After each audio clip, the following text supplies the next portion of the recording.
Hey, welcome to the Scott Hamilton Show. We are off and running into 2026, and man, we got catapulted by some wonderful football games. Even though there was a blowout, maybe a game that wasn't really that close and not the way we expected, still a wonderful second round to the college football playoff. And it's just so enticing. It's so enticing to look at the teams that are involved, the teams that have been involved, and just see just so many different storylines, and to realize that we live in a world where we watch the Rose Bowl that not only featured Alabama and Indiana, but saw Indiana beat Alabama. And a very interesting part of trivia, I saw this on social media. You had the Crimson Tide versus Hoosiers, the tie that binds, not that they were playing each other in the quarterfinals of the college football playoff, but that each was the title of a name starring Gene Hackman, which I thought was pretty apropos considering we lost him almost exactly a year ago. So just a little interesting trivia nugget right there. We've got a lot to discuss. We've got John Talty of CBS Sports joining us in a few moments. We'll get his take on the opening round of the college football playoff, get his take on the quarterfinals of the college football playoff, and look ahead to the semifinals and what does it all mean. Just get his context on all that. But it's not only the games right now that's happening in the world of college football. Transfer portal's open. Transfer portal's open, and it is running hot. So we're gonna dive into that later in the program. But right now, let's get to the rundown. Go ahead and hit my little button here, and there you go. There's our rundown for today. How about that? The miracle of modern technology. And as I said, the college football playoff semifinals are set. You have the Peach Bowl on Friday, January 9th, 7:30 kickoff. That'll be number 5 Oregon versus number 1 Indiana. Fernando Mendoza, just another absolutely fantastic game, this time against Alabama. He had 2 incompletions. I think it was 17 or 19, but he had 3 touchdowns. Typical Fernando Mendoza. You win the Heisman Trophy when you have games like that. I'm just saying. Fiesta Bowl, number 6 Ole Miss versus number 10 Miami. That'll be Saturday, January 10th at 7:30. Of course, Miami coming off that victory over Ohio State on New Year's Eve. Fantastic ball game. And good on the U to finally get over that hump and start making progress in the postseason. As what the sky's the limit for that team. I was hesitant to make too many picks. That was one I actually did pick. I did pick Miami to beat Ohio State. I felt like they lined up well man to man. I felt like all things considered, they were pretty even, though, except at the head coaching position. If Mario Cristobal could get out of his own way, that Miami can win the game. And indeed, that's what happened. And Mario Cristobal ended up calling absolutely a wonderful game. So good on him. A lot of people buying stock in Miami right now. A lot of people. The Ole Miss game, whew, that was a wild one. And my initial instinct in that, and I watched that game. Of course, no Lane Kiffin, Pete Golding coaching his second game ever, the first being the quarterfinal win over Tulane. I kept waiting for it to get away from Ole Miss. I kept waiting for it get bigger than Pete Golding, the moment too big for him as a head coach. Not saying he's not going to be a good head coach, but being thrust into that moment, still not having things maybe perfectly aligned the way he would want or the way they will be. I felt like Kirby Smart would absolutely end up pulling away and comfortably winning. I was wrong. You could even make the argument that Kirby might have actually coached himself out of a win. Some of his gambles, and we know Kirby's prone to take gambles here and there, didn't work out great. Didn't work out great for Georgia. They could have run the ball a few times when they didn't need to pass, but instead passed. It's just easy to second guess here, I know, but even in real time, you're watching it going, ugh, it's a little cringe. But Kirby's earned the right, 2 national championships and nothing but a decade of success since he became the head coach of Georgia. He's earned the right to take gambles here and there. He's a coach for a reason, and I'm not. He's, again, easy for me to second guess, but that's one of the topics we're going to go over with John Talty of CBS Sports when he joins us in a few moments. As I mentioned in the very beginning of this program, transfer portal is open today. It's opened up. It's running full bore. It's going to be open for, I believe, 15 full days. It closes on January 16th. Now, remember, there's only one portal this time around. There's only one portal period this time around, not 2. There's no longer one in April. Some notable names that are hopping in: DJ Lagway, quarterback of Florida; Sam Levitt, Arizona State; Dylan Rayola, and Drew Messmaker, North Texas. All those guys are going to cash in. They're going to land somewhere. They're going to get massive NIL deals, and they're going to be good. They're going to be good. Then they'll start worrying about the pros. But there's going to be hundreds of other athletes out there also moving. Some of them high profile, some of them not so high profile. Some of them won't find homes. Some of them will end up in purgatory. What happens to them? Do they move down a division? Do they give up football altogether? It's just one of the things about the portal that still needs to be lined out. What about the guys who don't find homes?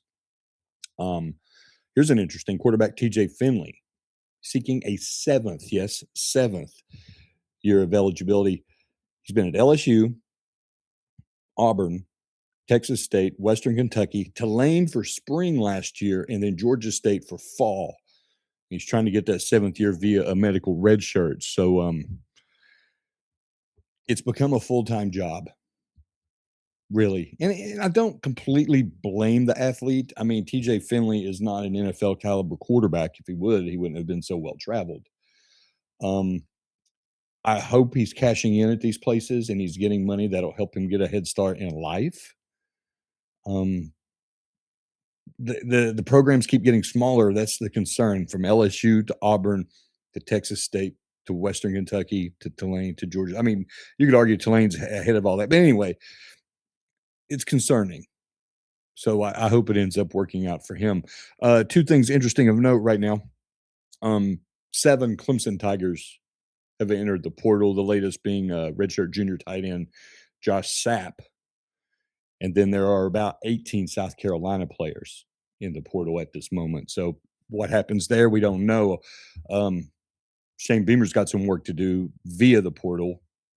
South Carolina has 6 offensive linemen in the portal. 6.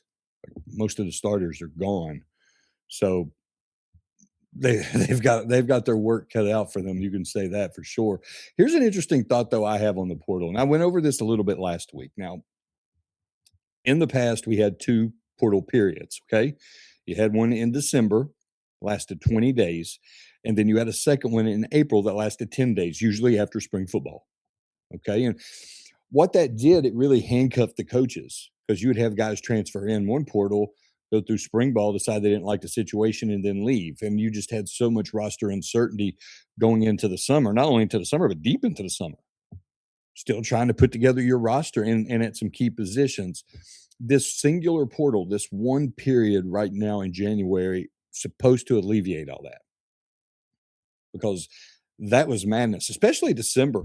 December was already busy. You've got that high school early signing period, which needs to be done away with. You had bowls, you had a college football playoff selection, you had college football playoff starting, end of school. We don't talk about school nearly enough. Just so much going on. And then the one in the spring was almost just obligatory. Again, guys who didn't like their situation, who went somewhere and go, oh gosh, I have to compete. I have to compete. They're not just going to give me a job. I'm going to have to compete. Well, they shut that down. The coaches voted to shut that down, and good on them. But there's still some issues, though. There's still some issues with this, because most schools start the second semester no later than around January 20th. Okay, that's fair. That's still almost 3 weeks away. But in order to get this thing going, there's so much that has to be accomplished. And I'm going to come back around to my main point. So, say a guy enters the portal, which he cannot officially do until today, even though they announced it earlier in the process for a reason. For a reason. Okay. They have to visit X number of schools. If they're performing serious due diligence, which I hope they are, they have to then decide where they're going and commit to said school. They have to sign with said school. There is paperwork involved, especially with these, complicated NIL deals and so forth. They have to get accepted into the school, because if they're actually going there and attending class, they have to be accepted. And that's where Balls and Books has that conflict a lot of times. They have to enroll, pick out their courses, find out where they're going to live, and then actually move there. That's a lot. That's a lot. And you think they're going to do that all in 19 or 20 days or less? I mean, no. So that's why the players are announcing in December, hey, I'm going to enter the portal. I'm available. They're basically saying they're open for business. Call my agent. And don't forget, they have agents. So that's kind of the dirty little secret of all this. Everybody knows it. And they talk, oh, they're tampering. They're tampering. Well, of course they're tampering, because if they don't tamper, then this one period system isn't going to work. So again, it makes you wonder, should they have one period? Should there be a second period maybe? I don't know. I'm not saying that either. I don't have the answer for it, but the answer is out there. Perhaps all this needs to, I mean, okay, then you do have another period for the teams that are in the national championship. I believe they have 5 days. They have 5 days after the national championship to accomplish all this. Come on. Come on. So let's say you have some guys who are going to enter the portal that are going to be playing in the national championship, but they haven't gone public with it. But the word is getting out. Oh, Johnny's thing, Johnny's going to enter the portal. Johnny's going to enter the portal. He's not getting enough reps, not getting enough snaps. So either he or his agent or both of them are engaging other schools while supposedly preparing for the national championship. There's something not right about that. It's broken. Will that get fixed? I don't know. Can it be fixed? Again, I don't know. All this seems to be just vulnerable for more litigation, because I hear words like antitrust constantly popping up. Anytime money and performing and services and all that's involved, you hear antitrust brought up, and that's when everything just gets muddied. So the whole deal, I don't hate the portal. I don't. I wish you could transfer one time with no penalty. And after that, you have to sit out a year. John Calipari at Arkansas actually threw that out there a few days ago. That makes a lot of sense. That makes so much sense. But the genie's out of the bottle. And if they were to go back, then there'll be guys who sue and I'm going to repeat it one more time because it bears repeating. Have players sign contracts. Make them employees. Use the professional model, because the professional model works. It works. We might not like that word, but that's what they are. They're professionals. Let's use the professional model. And guess what? I bet everybody benefits. Everybody. I don't think it's a coincidence, and this will be one of the questions I'll ask John Talty of CBS Sports when he joins us just a few moments. I wonder if this playoff we have, where we have 4 teams who really have no traditional success of a national level. Oregon has never won a national title. Indiana has never won a national title. Miami hasn't won a national title in decades, okay, since we wore members-only jackets. And Ole Miss hasn't won a recognized national title since before segregation. And yet here they are playing for the biggest prize in college football. It's by guys definitely using the portal, using NIL, using all the things that have popped up, player empowerment and so forth over the past few years. They've used it to build these teams. But look at Indiana, my goodness gracious.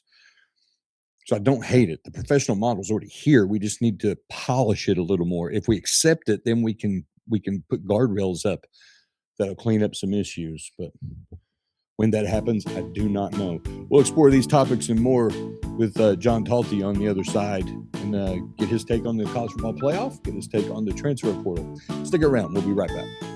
Hi, golfers. IndyCar Tim here. I want to talk to you a little bit about Golf Central Magazine. It's not just a golf magazine. It's the magazine for everything: turf, travel, philanthropy, and lifestyle. Head over to golfcentralmag.com and check out the latest issue. Some of the regular features in Golf Central Magazine: the Golf Bachelorette of the Month, the Golf Bachelor of the Month, the Golf Cart Girl of the Month, Golf History, Grip It and Sip It. So head over to golfcentralmag.com. It's free. It's the magazine for everything: turf, travel, philanthropy, and lifestyle. Golf Central Magazine at golfcentralmag.com. We'll see you there. Hey, folks, let me tell you about Bay Area Modern Medical Center, a very different kind of approach to primary care. Personalized preventative medicine, not a one-pill-fits-all mentality. Christopher Lugo and his experienced medical staff are proactive in looking at issues before they become a problem, encouraging a healthy lifestyle with proper diet, supplements, and exercise to optimize your active lifestyle. Rather than the impersonal, rushed approach, you will be the only patient and will have our full attention. That's new. Getting old is inevitable, but feeling and looking old is avoidable. Bay Area Modern Medical Centers are experts in anti-aging regenerative medicine that optimizes your body's performance in many areas. So call for an appointment to get started on a journey back to full health and a happy life with a new, modern way of healthcare. Call 844-977-3477 or go to BAMMC.com. That's 844-977-3477 or BAMMC.com. Today's show is brought to you by Tomstown, a premier craft distillery based in Kansas City, Missouri. Discover their award-winning lineup, including double oaked bourbon, botanical gin, and double grain vodka, named the best craft vodka by the readers of USA Today. Available for online delivery in 40 states. Visit toms-town.com or their Kansas City distillery to explore more. Elevate your game with Tomstown, where history meets innovation. Please enjoy responsibly.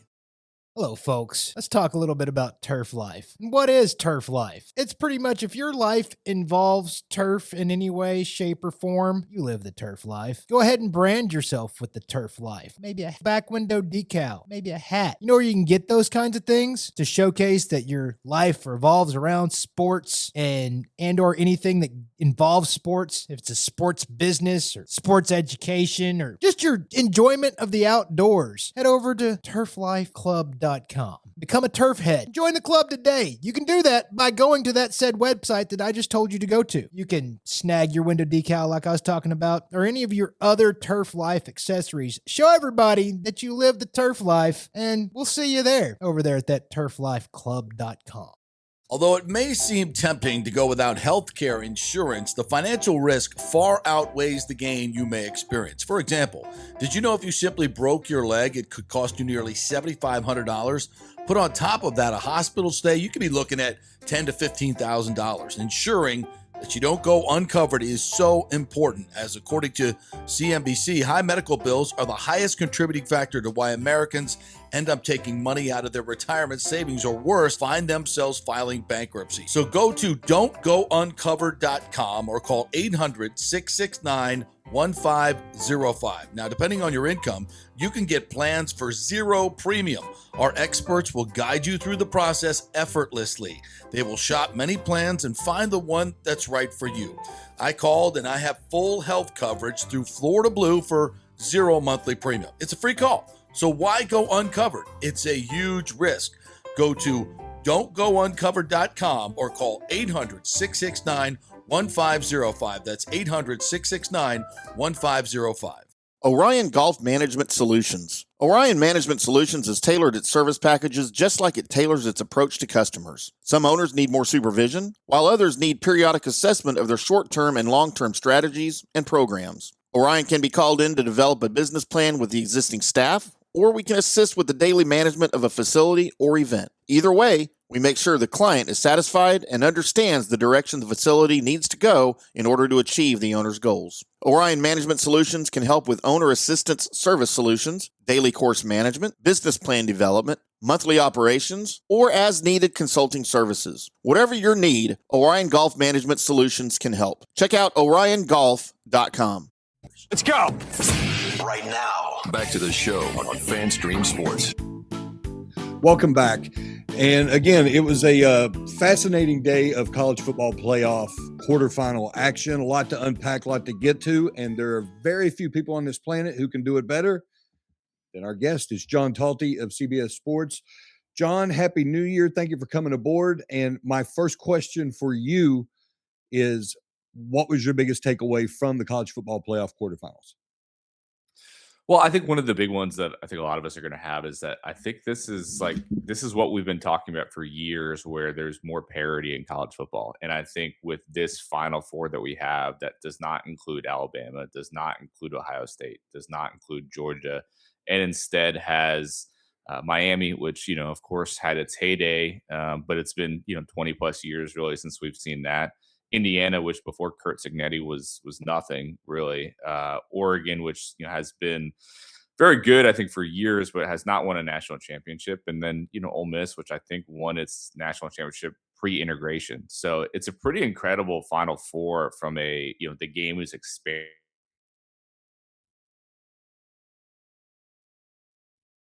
I think I was happy that we got to finish on a great one in the Sugar Bowl, which is, one of the best games I've seen, period, this year, but certainly in the playoff, probably the best one we've seen so far. But I think it's a good collection of a Final Four, and I think it should lead to some really good semifinal games. But before we get into individual winners and losers, maybe we peel back the layers and look at this from a different layer or a different level, rather. Is this in a roundabout way validation for the new system, the new way of doing things with the transfer portal, with NIL and all that? Because we do have 4 teams that haven't won anything in a long time or have never won anything, and yet here they are. Is this complete validation for saying, you know what, the system, we might not like it, it might make us uncomfortable, but it's actually working? It's working for them at least, right? And so I think it's like if you were willing to embrace what was possible in this new era, then yeah, this is a great, I think, blueprint to what can be possible. If you have been resistant to change, or if you have felt like, hey, I'm a brand name that's still going to carry the day, then I think you might be disappointed by how things are playing out. But I think if you look at especially, Oregon has been very aggressive in the NIL space. That's pretty well established at this point.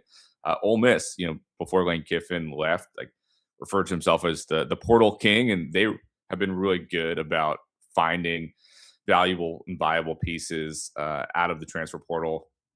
Of course, Kurt Cignetti took a lot of his JMU team with him to Indiana, which got them rolling a year ago. They added the most impactful transfer out of anybody in Fernando Mendoza, who of course won the Heisman. And then Miami's been, since really the very beginning of NIL, one of the most aggressive programs in terms of spending. As you probably remember, we had the early days of John Ruiz, and they've kind of moved away from some of that, but they've been aggressive about spending up. And they were a team that I think a lot of us had very high expectations for entering the season. At one point, I think midseason, we had to make midseason picks at CBS Sports. I think I picked them to win it all at that point. That looked bad a couple weeks later, but now they're kind of getting back into the rhythm and showing, just how talented that roster really is. So all 4 of them have done a great job of embracing this new era. And John, we're looking now at these quarterfinal games, now moving to the semifinals. I'm watching yesterday, and I'm blown away by the thought of Indiana beating Alabama in the Rose Bowl. I'm looking at these Final Four, and there's SEC representation, but it's Ole Miss. It's not Georgia. It's not Alabama. It's not LSU. It's none of this. I mean, we knew LSU had a potential to get in the playoff. We thought they'd be pretty good, but for Ole Miss to carry the banner into the Final Four, I think is a bit of a surprise. How do you, though, look at this Final Four from an SEC vantage point? Do you feel good about it? Do you feel maybe the Big Ten is validating its claim as being the alpha of the conferences? What's your biggest takeaway from this? Yeah, I mean, I think that, obviously there's only one conference that has multiple teams in. That's the Big Ten. The Big Ten has won the last 2 national championships. They are guaranteed to have a team in the national championship this year again, with Indiana and Oregon playing each other. So, the Big Ten is having a great run. And I think this year especially, it felt like the Big Ten's top heavy, right? And we kind of knew that. But I think coming into the playoff, with Indiana, Ohio State, Oregon, you felt like maybe 3 of the top 5 or 6 title contenders were in. Was their best title contender. Georgia's, of course, out now, but Ole Miss is such a unique situation because Lane Kiffin left. There's now questions of, are the assistants going to be able to stay through the Fiesta Bowl? And I think the expectation is at least Charlie Weiss Jr. will be able to. But there's just so much extra stuff that comes with Ole Miss that makes it even more unlikely and unprecedented. But give Pete Golding a lot of credit. I think he's handled the moment really well. And this is a team that, it is kind of entering that territory where like they're just on a run that, you just can't even put words to it, that they just have caught on something and they've rallied around this idea that you can't count them out in any game at this point. They were an underdog against Georgia, went in and won. They'll be an underdog against Miami, but I would not count this Ole Miss team out at all. And I agree. I thought Trinidad Chambliss was absolutely fantastic. I thought the Ole Miss defense did good despite itself at times. It did a serviceable job with all those penalties, despite all those penalties. But my biggest takeaway from that game, John, and I can't wait to get your response to this. I felt almost like Kirby outsmarted himself, outcoached himself, got in front of his skis, especially with that 1 4th down attempt where, and correct me if I'm wrong, they brought out the punt team and then ran it off and then brought back the offense and tried some kind of horizontal deal. How would you assess Kirby's performance in that game? Kirby does this. I've seen it enough times at this point where he can be ultra aggressive. And I think he is clearly one of the best coaches in college football, right? And he is one of the smartest coaches in college football. But I have seen this happen enough times that you do sometimes question his decision making in these aggressive spots. I can remember a game against Alabama earlier this season, a regular season, where he made an aggressive 4th down call, blew up in his face. They ended up losing, by just a few points. I can remember, I think it was in a national championship where it was, I think, a fake punt against Alabama.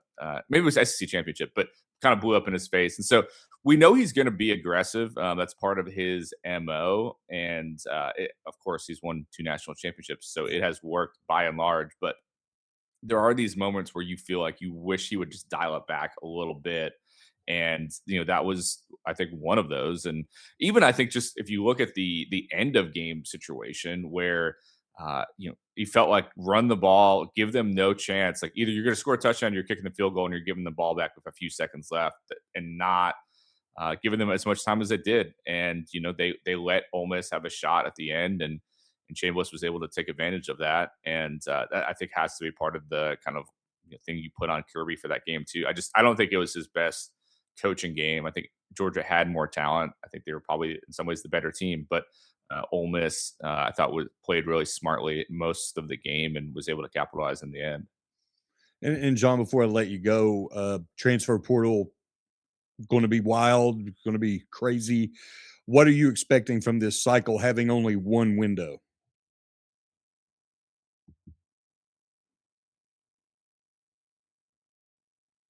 I think I lost you there for a second. Oh, no.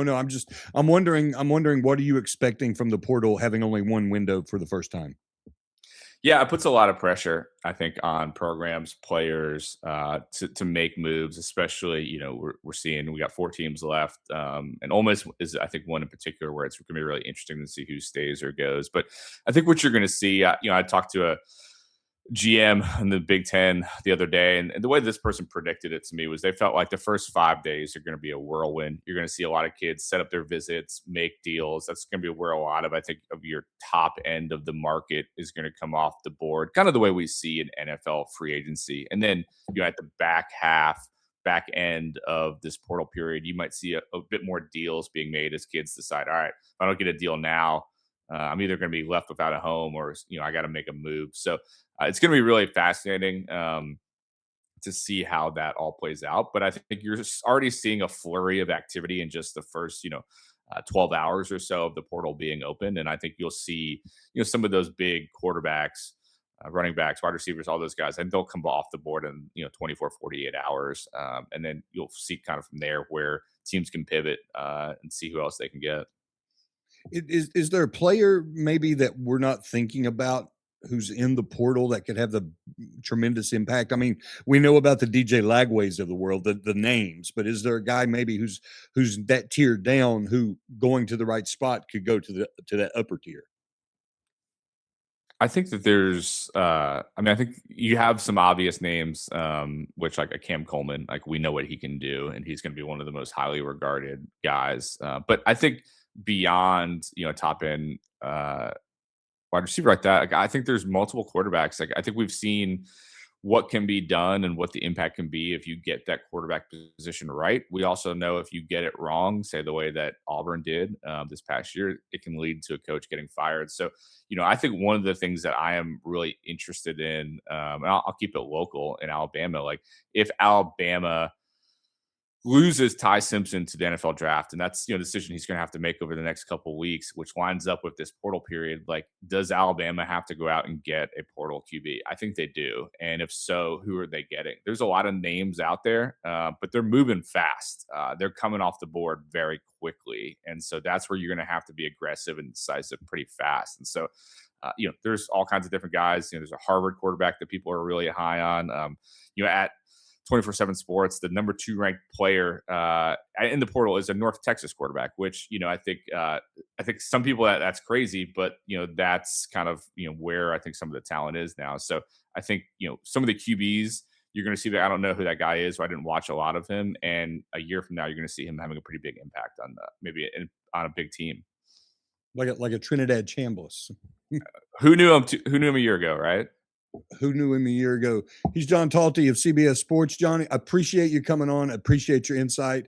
Hope to speak with you again soon. Happy New Year. Sounds good. Appreciate you. Welcome back. Always enjoy our talks with John Talty. I mean, just such a smart guy and legitimately one of the best sports writers in America. John does an outstanding job. He's written some books too. And one of his books, and you could see it over his shoulder, it was The Leadership Secrets of Nick Saban.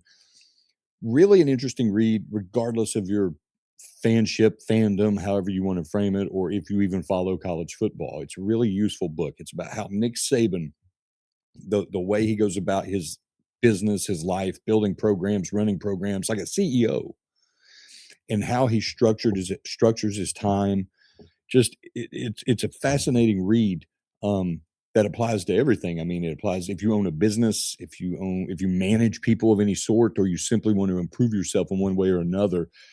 Dialing into Nick Saban's story and how he goes about operating a multi-million-dollar corporation, which is basically what a college football team is. Really fascinating. I actually gave my copy to my mother, and she's enjoyed it thoroughly. So check out John Talty's book, The Leadership Secrets of Nick Saban. We discussed the portal with John, and John's monitoring the transfer portal right now.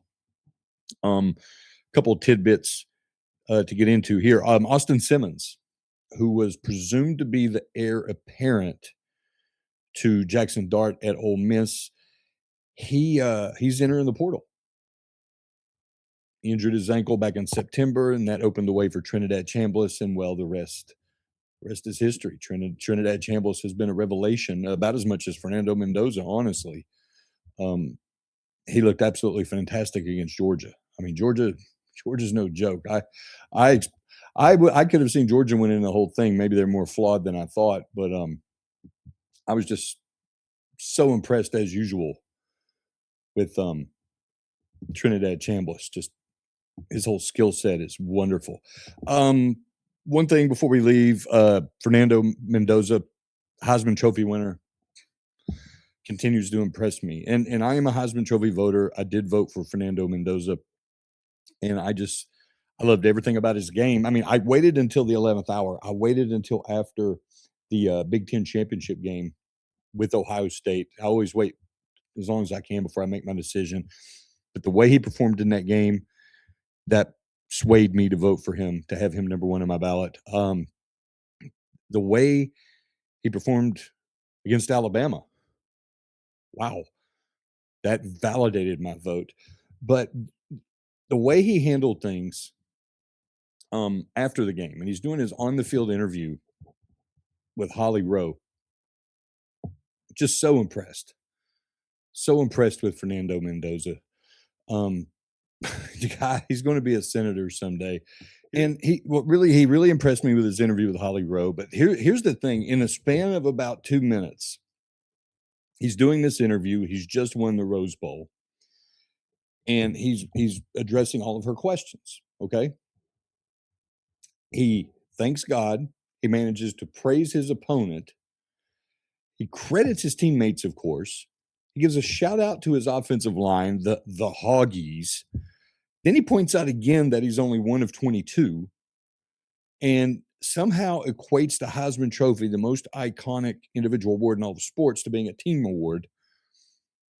And then he speaks of his opponent, Oregon, even though he literally found out at that moment that's who he's going to play. Fernando Mendoza. Oh, and then he would look at Holly Rowe, then he would look at the camera. He would look at Holly Rowe, then he would look at the camera. It's just, the guy's amazing. The guy's amazing. I can't wait to see what he does, presumably if he goes to the NFL. But man, whoever gets him is going to get a gift. That's it for the Scott Hamilton Show. I'm going to keep an eye on the transfer portal. Going to keep an eye on these matchups coming up. We'll continue to break down the semifinals. We're going to start breaking that down in our next episodes. But questions, comments, complaints, whatever, hit me up on Twitter /X at Scott H Sports. Leave a comment below. Be sure to hit subscribe. Otherwise, until next time.